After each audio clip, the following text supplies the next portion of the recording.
Retour donc sur le plateau. Cette fois-ci, on va parler d'atelier périscolaire avec Jean-Claude Machir, c'est dans Cosmo Réunionnais.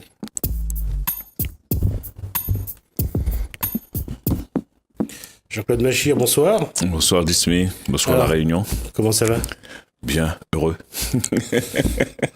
C'est quoi l'association AFTRR? Alors, l'association AFTRR, c'est une association qui existe depuis quelque temps déjà et pour la première fois à La Réunion, va dans les écoles, va dans les établissements scolaires.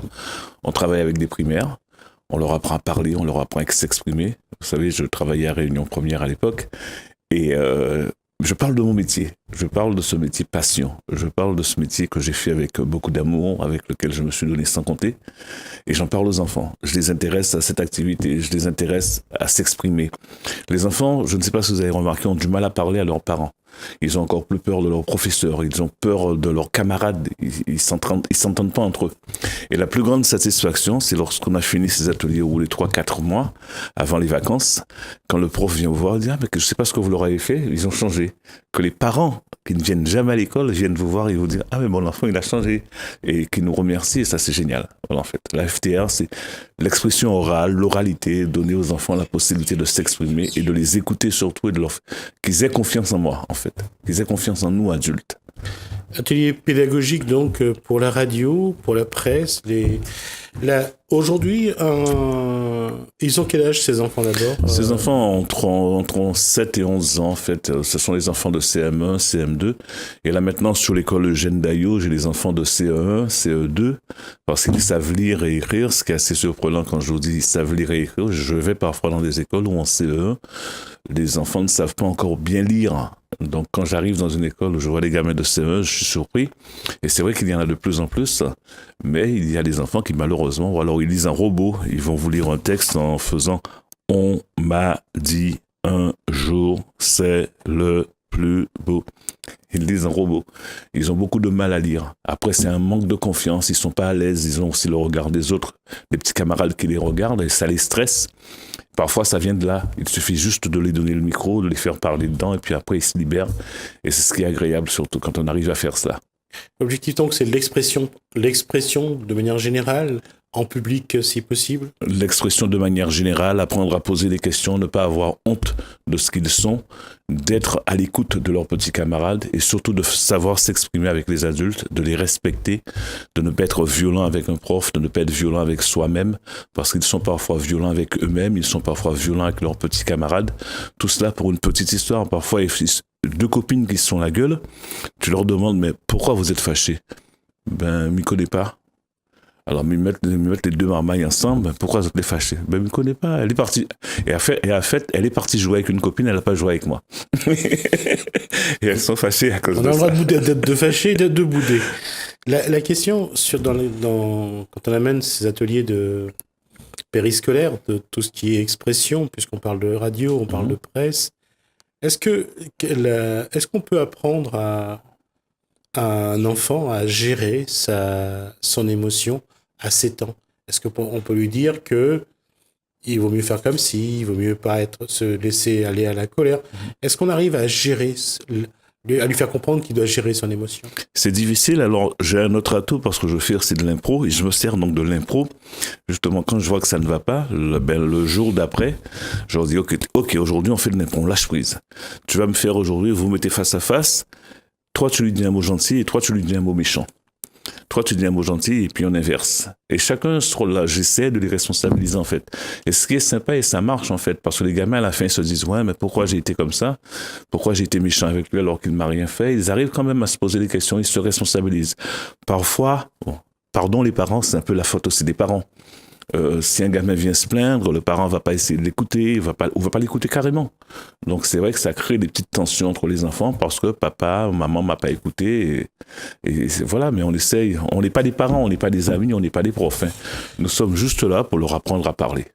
Que l'individu ait 7 ans ou 17, 27, 37, l'individu est confronté toujours au même problème, c'est besoin d'affection, besoin de reconnaissance, de considération. Comment des enfants qui apparemment est en quête d'affection, souvent en quête de reconnaissance, de considération, comment gérer ça? sachant parfois, enfin que souvent la source, souvent c'est la maison. C'est difficile à gérer en fait parce que en tant que en tant qu'animateur de ces ateliers, lorsqu'on arrive, on est presque obligé de mettre déjà des barrières avec les enfants. Je leur dis écoutez, je ne suis pas votre prof, je ne suis pas votre copain, je ne suis pas votre papa, pas votre maman. Ah, mettez pas les barrières. Là, vous changez les cas. Et je leur dis je veux pas de câlin. Et c'est très délicat. Ça m'est arrivé une fois qu'un gamin, je lui dis à un moment, puisque bon, quand il y a des adultes à côté de nous, on peut faire un câlin à un enfant, mais tout seul, on n'a pas le droit de faire des câlins pour éviter que ça soit mal interprété. Et une fois, j'ai voulu faire un câlin. Tous les enfants sont venus me faire un câlin. Il y a une petite fille qui est restée au loin. Donc, je dis, mais pourquoi tu ne viens pas? Elle me dit, mais moi, je suis jamais de câlin. Et quand un enfant de 7 ans te dit ça, tu dis, ah, il y a un problème quand même. On sait tous, voilà, il y a rien d'exceptionnel. On sait très bien que la source, c'est la maison. Un enfant à qui aucun des deux parents n'apprend à avoir des gestes tendres, ça se sent, ça se voit tout de suite, ça se comprend. Et puis l'enfant se protège aussi, quelque part. Oui, quelque part, mais les parents aussi, j'ai oublié, j'avais une fiche que j'espère que je vous la reviendrai une autre fois, où les parents ont inversé les rôles en fait. L'école est là juste pour éduquer. L'école est là pour apprendre les maths, pour apprendre la géo, pour apprendre l'histoire, mais pas l'éducation. Alors, je vais reprendre le mot. L'école est là pour instruire. Pour instruire, pardon. L'éducation doit être faite à la maison. À la maison. Et les parents confondent souvent. Ils déposent des enfants, ou alors les gamins viennent tout seuls à l'école le matin, et puis voilà, les parents viennent les récupérer. Les parents, pas tous les parents, heureusement, je dirais 80% des parents viennent aux réunions, mais il y a des parents qui laissent les enfants sont livrés à eux-mêmes. Et on le voit dans les ateliers, les gamins sont hyper contents quand on prend le temps de les écouter. Quand un enfant te dit, ouais, ben voilà, j'ai envie de ça, j'ai envie de parler de ça, tu te dis, ok, voilà, là je leur fais faire des débats, et je les installe, on fait des débats. Je leur dis, voilà, vous prenez un thème aujourd'hui, on va parler de violence. Et je vous enregistre, et les gamins parlent de violence. Et on s'aperçoit qu'ils ont des choses à dire sur la violence. Quand on parle d'agressivité envers les femmes, quand on parle d'agressivité envers les enfants, ils ont quelque chose. Et le fait de les écouter, ça les met en confiance. Parce qu'ils me disent, ouais, mais on ne m'écoute pas. Donc, mais pas forcément les parents, mais ouais, mais on ne me croit pas. Et alors quand j'arrive, je leur dis, ouais, mais moi je vous écoute. Dites-moi ce que vous avez envie de dire. Alors les premières fois, la première semaine, c'est difficile. Et puis au fil du temps, avec des petits jeux, avec la parole libérée, ils le voient bien, avec une bonne humeur, ils se mettent en confiance, quoi. Et puis, il y a aussi une chose qui est magnifique lorsqu'on donne un micro à un enfant, lorsqu'on lui donne, on met une caméra dans sa main, qu'il soit derrière la caméra ou devant, la magie opère. La magie opère. Il y en a qui sont timides, qui sont un petit peu réservés, mais une fois qu'ils voient les copains le faire, ils le font eux aussi, ils participent à l'atelier, et c'est magique. Je vois que ça soit sur Saint-Denis, où je suis allé, on m'a dit, là je suis en ce moment à Damas-le-Gros, j'ai des parents qui m'ont dit, ah, Damas-le-Gros, tu verras, c'est compliqué. Ben non. Non, les enfants sont les mêmes. Les enfants sont les mêmes, en fait. C'est génial. J'ai été à Prima. C'est vrai qu'à Prima, c'était différent aussi. Mais une fois que tu rentres dans des écoles, tu parles avec les enfants, tu les écoutes. Et ça, c'est la magie. Le truc qui nous tue, c'est, tu vois, il est caché là. Ce qui nous tue, c'est ça, en fait. Les gamins, ils ont tous des téléphones. Et je leur dis, ouais, mais alors parfois, ils viennent pas à l'école. Heureusement, ils viennent plus avec les téléphones à l'école. Mais les gamins, ils sont dans leur téléphone. Alors, ils rentrent chez eux, ils prennent la tablette de papa et de maman. Et puis voilà, ils font leur devoir, ils sont devant la tablette et ils discutent pas, ils lisent pas. Je leur parle de Cendrillon, c'est quoi ça? Donc je ramène des bouquins, je reprends, parce que j'en ai quelques-uns encore à la maison, je ramène des bouquins de Blanche-Neige et je suis étonné de voir que les gamins maintenant ne connaissent pas, les gamins ne lisent plus. Tu vois, ça c'est quand même étonnant. Les gamins ne lisent plus, et puis il y a aussi quelque chose que, bon, avant nos parents, pour certains, il y a 2 ou 3 générations, ils ne savaient pas lire, nous raconter quand même des histoires. Oui, raconter les histoires. L'oralité était toujours en vogue. Et aujourd'hui, on se rend compte qu'avec malgré tous les éléments qu'il y a, le lien entre l'individu dans l'apprentissage, et puis donner envie. Quand on prend du temps à raconter une histoire à un enfant avant qu'il s'endorme, ils écoutent, ouais. Et surtout qu'après, ils développent l'envie d'apprendre à lire. Oui, j'ai fait l'expérience avec Marie Faham, qui est une conteuse, quand elle est venue à l'école, et c'est que Dominique d'Ambreville, qui défend la créolité, qui défend la lecture. Quand, au départ, on était assez sceptiques, et puis les gamins nous ont écoutés, et puis ils en redemandent maintenant. Ils me disent, il faudrait que les conteuses reviennent. Ouais. Et ils adorent ça. Alors on les fait inventer aussi des histoires. Donc on les met en ligne, je les mets en ligne sur le mur. Je leur dis, toi tu commences l'histoire et toi tu fais la conclusion. Et ils commencent une histoire qui tient la route en fait. Tout à fait. Et c'est ça qui est génial avec les gamins, ils sont géniaux, ils sont vraiment bien. Et puis c'est de montrer leur capacité à inventer, à imaginer. Ils ont moins de complexes que nous. des histoires. Ils ont moins de complexes. Je crois que ça va même au-delà de ça. Ça veut dire qu'à un moment donné, il y a un besoin qui n'est pas nourri. C'est-à-dire que lorsqu'on dit il faut s'asseoir, se parler, on le voit aujourd'hui pour les enfants, les ateliers, pour les grands, les groupes de parole, on voit ce besoin qu'on a de trouver un endroit où on peut parler. Et avant, à l'école, le matin, on avait au moins ce quart d'heure au début où ça échangeait dans la classe. Ouais. Je ne sais pas si aujourd'hui... Non, les profs n'ont pas le temps. Ça continue encore. Non, ils n'ont pas le temps. Les profs n'ont pas le temps. Sincèrement, ils n'ont pas le temps. Qu'est-ce que vous avez mangé hier soir? Qu'est-ce que vous avez fait hier soir? Comment ça s'est passé? Qu'est-ce que vous avez fait ce week-end? Vous êtes parti où? Au moins d'établir ce lien. Et puis, on ne se rend pas compte à quel point ces petits éléments personnels qu'on partage créent des liens aussi. Non, c'est vrai que quand je dis que les profs n'ont pas le temps, c'est difficile. Au début, quand j'ai commencé cet atelier, et je pense que je ne suis pas le seul dans le cas, j'arrivais à midi, je partais à 1h, mais quand 1h arrivait, j'étais pressé de partir. Le bruit, les enfants. Et quand tu es un prof, on critique souvent les profs, mais quand tu passes 1h dans un établissement, moi je conseille aux parents, allez, avant de critiquer, allez dans les établissements scolaires, surtout dans les primaires, écoutez, vous verrez que c'est pas évident, ni pour les cantinières, les pauvres.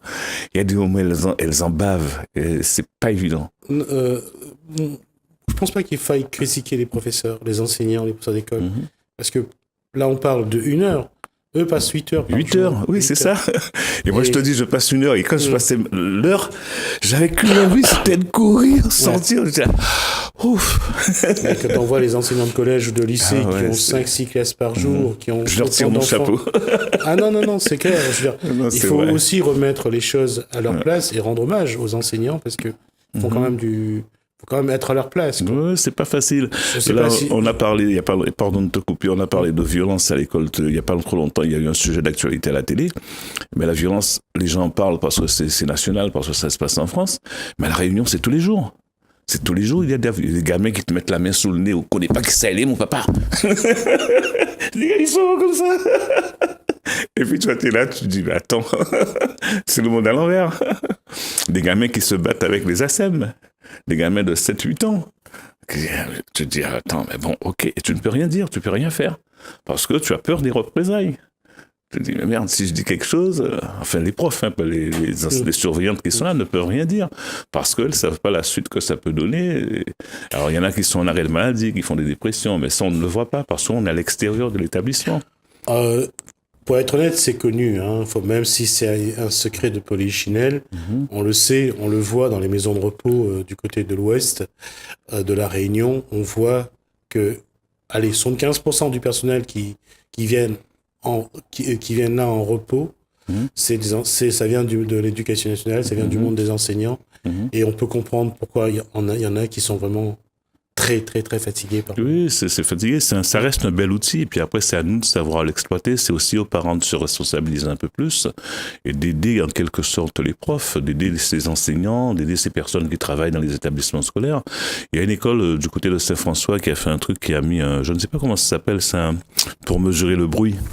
Qui a mis un appareil. Alors, j'essaie de retrouver le... Et on ne doit pas dépasser 90 décibels. Ouais. Et il y a des élèves qui sont gilets jaunes, qui le midi surveillent le nom m'échappe, anémomètre, non c'est pas un anémomètre, ça me reviendra aussi, et qui surveillent le bruit. Et le premier jour, quand ils ont testé ça, j'arrive, je dis, qu'est-ce qui se passe? Et je vais à la cantine, effectivement, tu voyais le truc à moins de 90 décibels. C'est génial.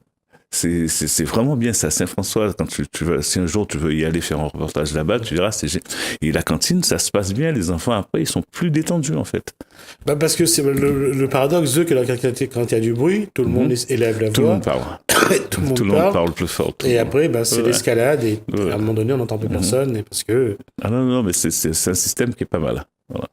Alors, la FTR, donc aujourd'hui, c'est aussi une marraine que je n'ai pas, que j'ai oublié. C'est aussi une marraine, la FTR, que tu connais, c'est Valérie Filin, notre belle Valérie Filin, que je salue. Okay. C'est elle qui est la marraine de cette association, et c'est elle qui nous permet, avec Jessie Yopening. Jessie Yopening. Yopening. J'espère que je n'écorche pas son nom. Pardonne-moi, Jessie. Donc voilà, c'est également. Au moment de la discussion, j'ai participé aussi à cette discussion-là pour la mise en place du projet. Et aujourd'hui, ça fait combien de temps que ça dure Ça fait bien 3 ans maintenant. Nous sommes un peu plus de 3 ans.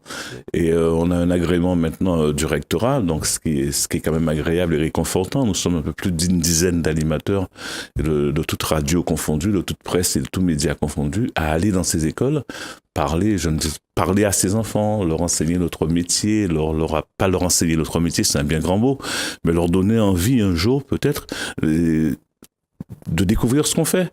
Et vous seriez surpris d'aller dans les écoles pour voir que les chaînes nationales, les enfants ne les écoutent pas. Ils écoutent des radios musicales, ils ont leur smartphone. La plus belle anecdote, c'est que un jour, je les vois, je prends mon téléphone et puis il y a une petite qui regarde, qui voit que j'ai Snapchat. Elle me dit, ah, t'as Snapchat? Je fais, ben ouais. Elle me fait, mais monsieur, t'es vieux. Et c'est cinglant. Hein. Et ça te rate pas, c'est que des trucs comme ça, quoi. Ouais, les enfants sont alors, tu as quel âge? Ah, mais t'as l'âge de mon papy. Mais c'est que des petits bonheurs, en fait. Tu vois, c'est constant. Ça nous remet aussi à notre place. Oui, tout à fait. Aujourd'hui, comment, s'il y a des écoles qui voudraient rentrer dans ce dispositif? Ben, vous allez sur notre page Facebook, AFTRR, et vous nous envoyez un message pour qu'on puisse venir dans vos écoles. Les écoles y participent beaucoup, Saint-Denis, La Possession, Saint-Paul. Et sur Saint-Paul, il y a une association à Daillot qui s'occupe très très bien des gamins. C'est un petit peu dommage que dans les autres écoles, on ait supprimé du personnel, parce qu'avant, on avait des ASEM, on avait des gens qui venaient. Là, on est un peu livré à nous-mêmes quand on va dans certaines écoles. Mais les gamins ont pris le rythme maintenant, ils viennent nous rejoindre directement dans ces salles d'informatique qui sont mises à notre disposition. Alors, il y a de la recherche sur Internet, il y a des artistes qui viennent. Là, très bientôt, nous aurons Jean-Louis Pianon qui viendra dans les écoles. Il y a Destin Maloya qui est déjà venu. L'année dernière, on avait fait un Maloya. Monsieur Ramaï qui était venu. Et je voudrais aussi... il y a beaucoup d'artistes qui viennent. Il y en a qui répondent pas du tout. Alors, je ne sais pas s'ils aiment pas les enfants, mais il y a des artistes qui... peut-être qu'ils se sentent mal à l'aise avec les gamins, alors que ces gamins les demandent. Donc, merci à tous ces Gaëls qui participent à ce genre de truc, qui viennent avec beaucoup de plaisir. Et je ne peux pas tous les citer, mais tous les artistes à qui j'ai demandé pour l'instant sont venus, mais il y en a encore quelques-uns qui sont récalcitrants, donc je fais passer le message. N'hésitez pas, c'est un bonheur. Ce sont des enfants en fait qui vont jamais dans les spectacles, puisqu'on dit ce sont des écoles dites défavorisées, où les gamins n'ont pas forcément d'aller voir un concert, où les parents les emmènent pas forcément dans les kermesses, ou là où il y a des grands concerts sur certaines villes. Et quand ces artistes viennent, eh bien, c'est la magie qui s'opère. Les gamins préparent des questions, ils font une interview, et alors qu'il y a 15 jours, ils sont là. Bon, ouais. Et là, ils sont là. Ouais, ben, où est-ce que tu as quel âge? Qu'est-ce que tu fais? Comment tu as appris à chanter? Qui t'a permis de chanter? Comment tes parents réagissent? Mais vraiment des questions de professionnels. Et c'est une belle satisfaction quand on voit ces enfants réagir comme ça, quoi. J'espère que tu viendras un jour pour qu'ils te posent des questions. Je viendrai. En fait, vous avez entendu, je vous prends un témoin. Non, je viendrai parce que j'avais déjà... La question était posée, mais après, encore une fois... 1 heure, ça correspondait pas au créneau qu'ils avaient, et moi j'avais déjà d'autres engagements. Ouais, c'est de midi à 1h en général, ou bien à Saint-Paul, c'est de 15h30 à 16h30. L'invitation t'est lancée, ça sera avec plaisir. J'espère que j'aurai le plaisir d'y venir. On arrive dans 1 minute à la fin de l'échange. On va juste rappeler donc d'abord l'association Atelier pédagogique et Radio Presse. Donc d'une part, il va y avoir aussi un événement pour bientôt. Les événements de la FTR. L'improvisation. Oui, improvisation. Il y a le Férir au mois de décembre, et j'espère revenir avec Stéphane Payette pour pouvoir en parler. Il y a bientôt et aussi avec Armand Dauphin qui prépare le festival du film.